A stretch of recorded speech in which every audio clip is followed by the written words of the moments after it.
steps deep, but a lot of axioms and build up to this stuff. If you can, if you have a good question and you have a good memory, save it for the end. If you have a burning question, feel free to yell it out. But I got a lot of slides to move through to tell the story, so let's begin. Quick note on AI and LLMs. This AI that we're using is neural networks. It's actually a good point to mention the CNNs that we saw last month. So that was really cool with the Pokemon stuff. And we're going to see a little bit of CNNs today, not LLMs. You won't see LLMs at all today.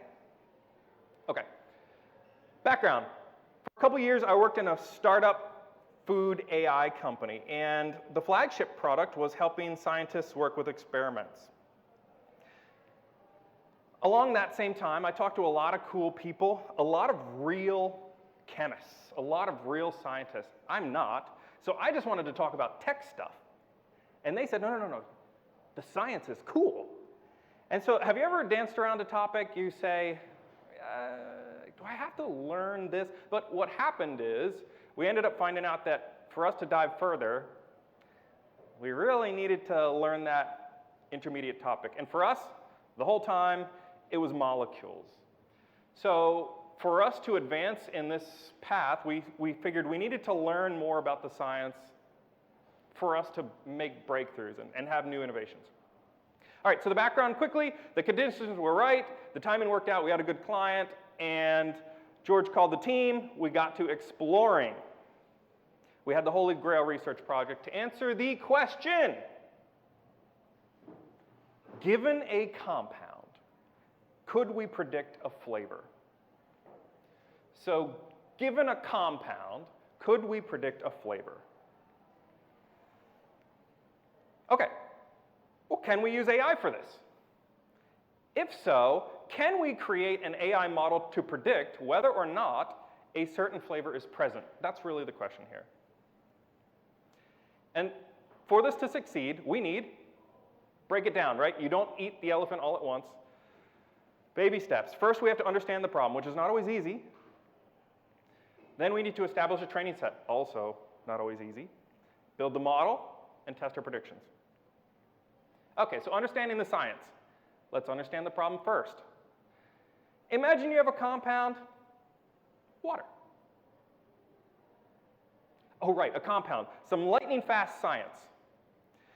A compound is made up of multiple atoms from different elements.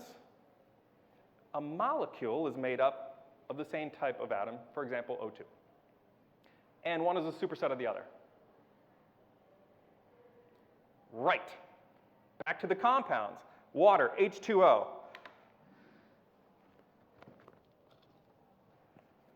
In this book, Organic Chemistry for Babies, each type of ball represents an atom. Each ball can stick to a certain number of other balls, atoms. And then if we skip a little bit, we see that these shapes are called organic molecules. So, scientifically, we represent it like this, don't we?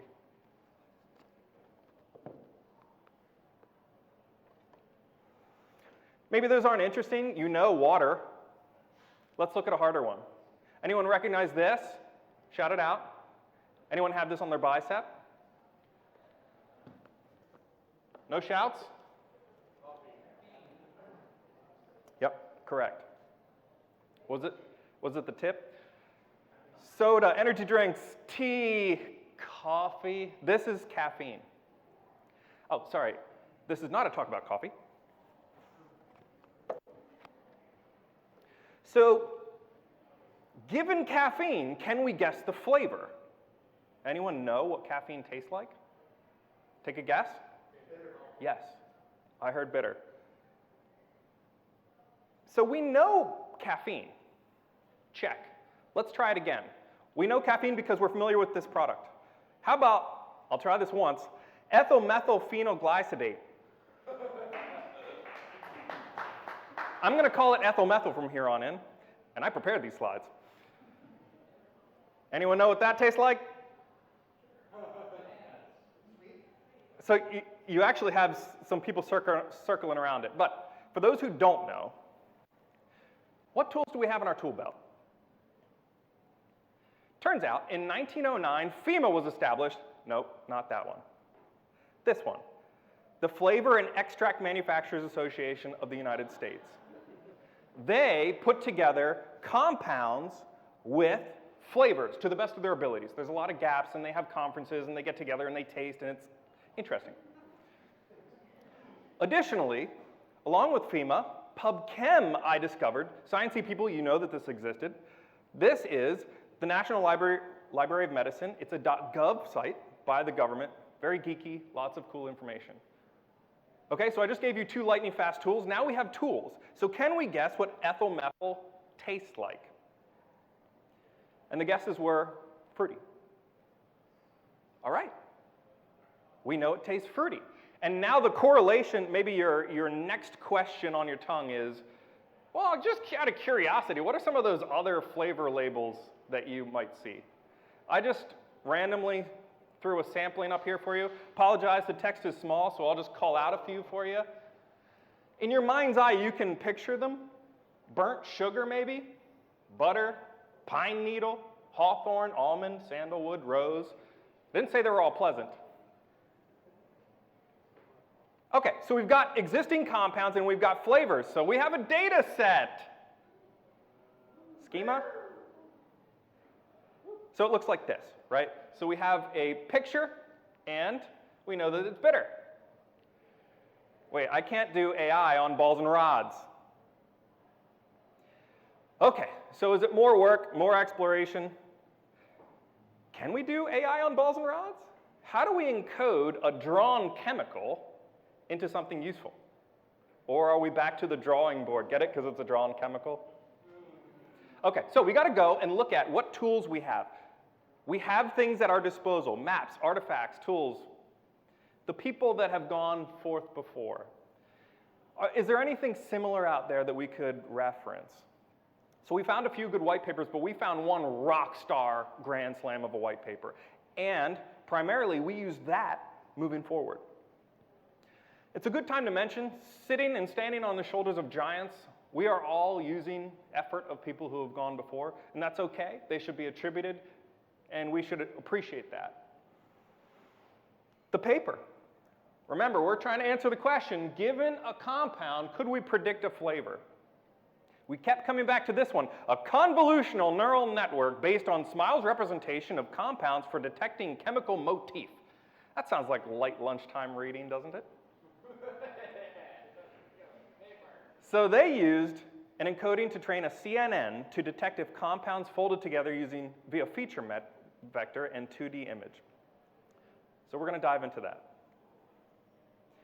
Wait a minute. Can we use this same strategy to try to guess flavors?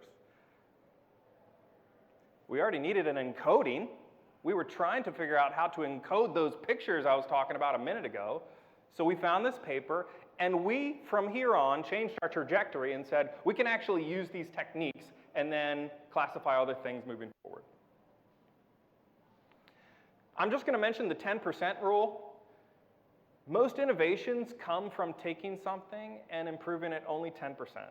It's not the leaps and bounds, starting from scratch, reinventing the wheels. Okay, so first, let's check that paper's encoding. What's Smiles? Turns out it was right in front of our noses. So that right there, caffeine, can be represented like this. Oh, string of characters. A lot nicer. Easier to use than a picture. That was right on PubChem, and I put it a few slides back. Did you all notice? All right, so now our data. We have a data set schema. We have our Smiles on the left, and we know that this is bitter. So for those of you programmers out there, if we want to continue this data set, we just did it for one. What do? For item and list, repeat. Voila. The top 12 flavors, we really cut it down just to keep a little bit smaller, but the top 12 flavors, 3,000 compounds. This is what it looks like, just a snippet here. Just to point out a couple more that I noticed when I was putting this together. Sweat. Urine. Okay, but I didn't say they're all pleasant. Okay, so we have a data set. Can we AI yet? Just remember, 80% of AI is prepping your data set sometimes. Finally, we have a data set. Can we now train? Okay, so let's go back to that paper. Let's try to use their techniques. What is AI doing here, and how do we use the data set? They used an encoding. Okay, let's break down terms. Encoding, we already talked about it. Smiles, got it, check. What's next? They used a CNN, convolutional neural network. We talked about this last month. Convolutional neural network, you have to start with a neural network. ANN, SNN, synthetic neural network, artificial neural network, you might hear it called. Layered, interconnected neurons mimicking the human brain. Just like our humans rationalize, make predictions, these are great for predictions. And if it's got a couple, I believe it's more than 3 hidden layers, you then call it a deep learning. You think of things like LLMs, thousands and thousands of hidden layers. Okay, and a convolution. This is really for images. It's an operation for each image breakdown, used in combination with the activation functions. This is how you work through the neural network. And really, you're primarily seeing this for size and spacing for images. You use kernels for CNN, and you move a window through the image. And usually this is for classifying. Okay, so we got a CNN. We talked about it last month. We know what this is. It was a 100 mile per hour recap if you've never heard it before. But now we've got the background for CNN. Quick vision AI reminder. So this is what people do when they're working with vision AI. Classification is what we're doing. We're actually doing a multi-class. We want to see if there's multiple things in there. But okay, we want to feed an image and see if it's a cat. But there are other things you can do that are interesting. You see these all the time. That we found a dog in a picture and so on. But let's look at the KNN one more time just to hit it home. This is important. So in this particular example, we've got a zebra, if you're across the pond, and there's your kernel, the window right here, moving across the image, collapse, collapse, collapse. We get to a single layer. We go through a fully connected layer, and then we have an output with our estimation, our classification at the end. Okay. So they used a CNN, and the 2D image is the last part of that. The 2D image here is the main innovation. You saw the last picture, a picture of a zebra. No, their picture is an interesting picture, quote, called a feature matrix, feature vector. So what they did, the paper took 42 interesting things about this particular compound, and they encoded it against this smile. So across the top, these 42 things. Half of them are just things about the atoms. Okay, atomic number, atomic type, degree, charge, valence, and ring. And then the bottom half, right here, your smile's symbols. You've got things like parentheses, things like brackets. To me, I didn't think would be that important. And then down the left side, they use the smile itself. So you feed in this thing right here, down the side, and the features across the top. Guess what that makes? If you have a bunch of zeros and ones, it's a picture. A picture, x and y coordinates with resolution, it's the same. We pad it out to make sure that they're all the same size. So you take a compound to smiles through this particular, some Python, and then you've got this picture. Okay, now we know what they've done. Remember the kernel that we've got, the window moving through the zebra? Well, for this picture, you can just slide down and use the same overlapping kernel. Very cool stuff. And my background a little bit with vision AI, I was familiar and I liked it, loved it. Okay, so remember, standing on giants, the shoulders of giants is okay. Here's a snippet of what we did. Nothing revolutionary here. Trial and error with your kernel sizes, your strides, your padding, all that stuff. Figure out what you want to do for moving through the neural net. Okay, where our strategies diverged? Not much. We used PyTorch instead of Chainer. We classified multi-class, as I mentioned.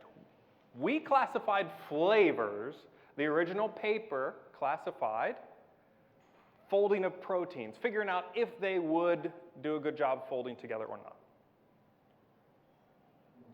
So how do we train? We trained 34 weeks on a Raspberry Pi 4. Just kidding, that would be silly. But our specs weren't crazy. It was actually on a laptop. It was a beefy laptop, but it's, I mean, i9 and a 4090s, this is nothing revolutionary. You can find these, so nothing crazy. If you're interested, there's your requirements. Not a lot. A couple quick results. Would you like to see it? We took 20 flavor labels with 4,000, give or take, and after 200 epochs, 75% accurate. I was pretty happy with that. We ran it for another 500, and we got 87.5. When we're regularly talking to customers and saying we can't really beat 91, 92, 93% accuracy, I was very pleased with where we came in. Cool. Celebratory time, right? So the application. We can now predict a flavor with smiles. We can predict what it'll taste like. A couple observations, just some things to let you know that we learned. Texture plays a role here. We're not exactly sure how. If you think of chocolate, you think really, really smooth chocolate, really gritty chocolate.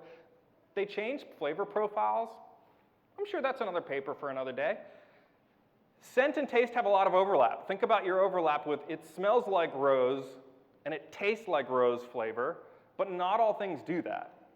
So when you're trying to gather data and talking about stuff, beware.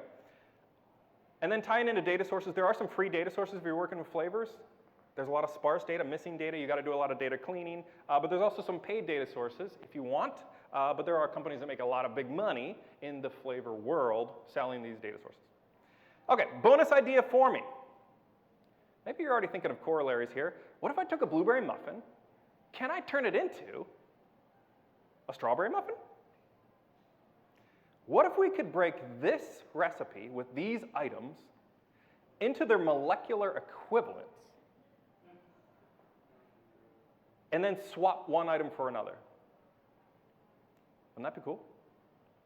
So tune in next time, see part 2.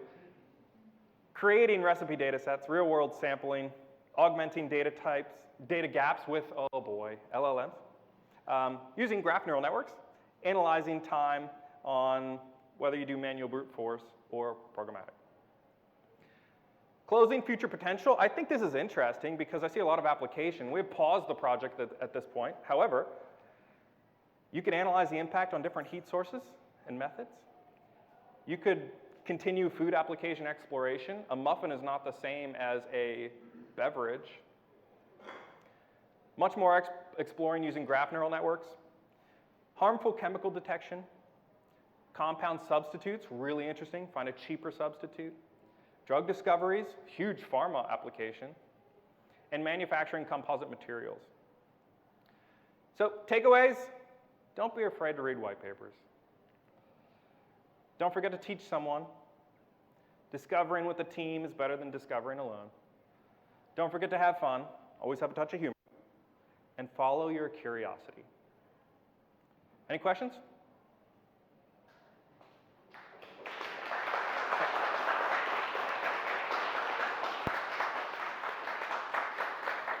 Thank you.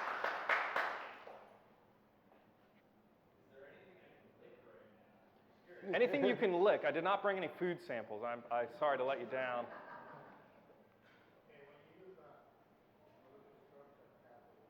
I'm having trouble hearing you. Say again.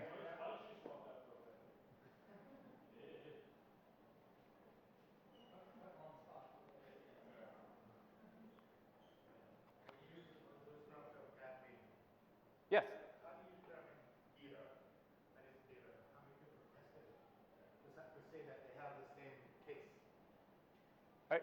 One more time. I apologize. How many people tested the caffeine? Oh, in the FEMA? How can you determine the level of bitterness? Gotcha. The level of bitterness. So the question is, What are the compounds that are bitter taste data when you're looking at bitterness. And so for the second part of your question, let me make sure I got the first part of your question, then we'll move to the second part of the question. So the question is, how is the level of bitterness for something like caffeine calculated? Is that correct? Yeah. And how do I do it, or how does FEMA do it? How do they? Gotcha. Great question. No idea. I can answer that one very quickly. I'm sure there's panels, and it's actually quite interesting. They have rigorous studies, and they bring people together in conferences, and they do voting, and there's tasting panels and so on. But I can't speak for what they do. But at this point, it's an established, really interesting society that I didn't know existed, doing all this stuff behind closed conferences. Anyway, the second part of your question, say it one more time. I apologize. That's it. What I'm saying is, well, what I wanted to say is, how are you going to test, first of all, that it is caffeine? How does AI, I know you input the picture, you input the molecular structure, but how many other compounds have that same similar taste?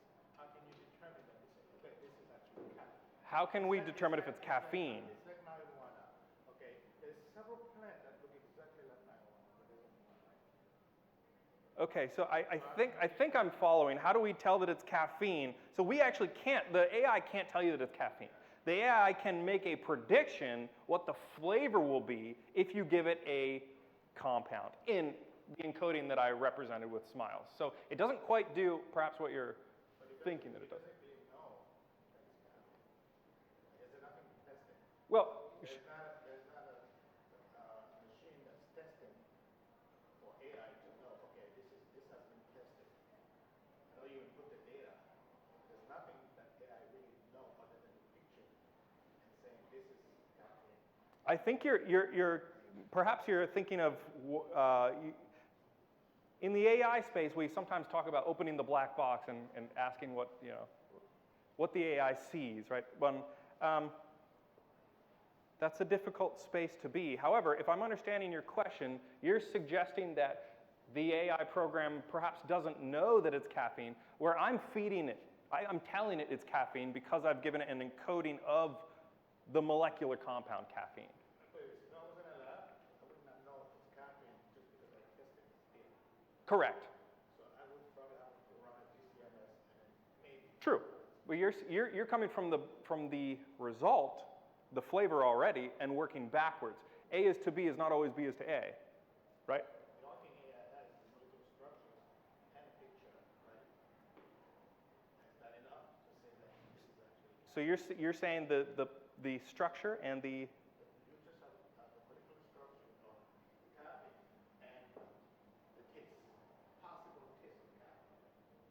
So the question is, if we. If I taste caffeine and you taste it, we may both have different tastes. And oral forensic is not correct. If you have doubt, and I have doubt, then I cannot say because that taste is actually caffeine. I would agree with you. Maybe I should reach for the panel here.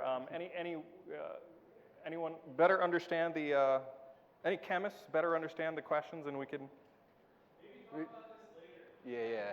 That's a good point. I should mention you're asking very good questions. Will you come up to me afterwards and we'll talk? Thank you for the tip. Okay. Any other questions or please?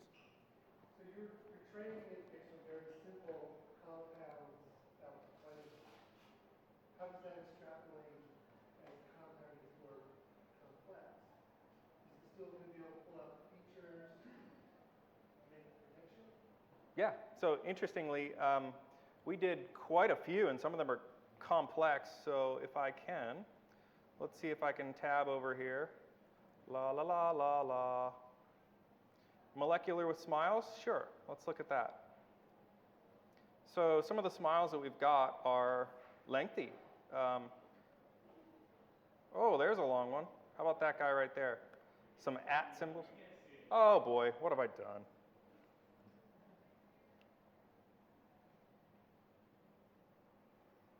Okay, forgive me, I'm alt-tabbing. And we'll do a Control++, see if that makes it bigger. Nope, I got to do the plus down here. Okay, so we're in Excel. And if you just see me parse through, I was looking at this one. Just random example, linemarin. scientists, but it is also predicting these with the same accuracy. Please. Question about, like, Oh. you showed the text embedding, and then converting it into like an image. Correct. But I'm curious, like, molecules exist in 3 dimensions, but the text embeddings are just from a 2-dimensional Yeah. picture. True. Help me understand wouldn't the jump from 2D to 3D be a pretty important part of how the Yeah. molecules like touch your tongue and interact with your taste sense? Like, shouldn't we be doing Yeah. this in 3D? Perhaps. So the question is, so these are 2D images, and really when we're talking about like folding and molecules, they're actually 3-dimensional, even though we just represent them as 2 dimensions. It's a great point. Thank you for bringing that up. This is one area where we haven't done a 3D picture, but I think that there's room for study of the 3D. We are absolutely only doing 2 dimensions and the encoding representation of that 2 dimensions. So we're losing something. But it's really good already with just 2 dimensions. Okay, One- I see one more. an orange here. One,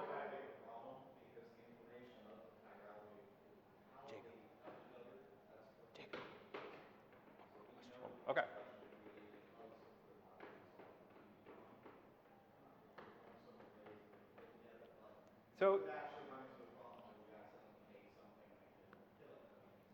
So for the recording, so there was a comment that, well, you got to be a little bit careful with 3 dimensions because there might be unintended consequences. Is that fair? Okay. You don't know what side of the mirror you're on and so forth. Okay, so I got the signal. We can take one more question. I saw a bunch of hands, so who wants the last question? You going to fight for it? Okay. We'll take the one at the very back. All right, so what I'm thinking, so based on what you said about like texture and how like chocolate and 3D like modeling, like do you think this application would be best for like something like a beverage to flavor consistency or while like having texture and 3D is more susceptible to like a personal interpretation of flavor based on like surface area and flavor profile? So the question was, Like with the 2D modeling, we basically like some like things, especially with like when you eat a food is 3D. Would it be like best with like predicting like flavor frames? so I think the question is circling around application and some of the things that we don't know, like how heat, for example, introduced to these are going to change flavors and such. There's a lot of questions. We don't know all those answers. However, I will tell you there are general application categories. For example, warm liquids, protein-based liquids, and cold liquids in the bev category, right? And then in the food category, you have like baked goods and so on and so forth. And all of those are a little bit different when you look at flavor compounds. But that's probably a talk for another day. But thank you for. Okay, thank you very much.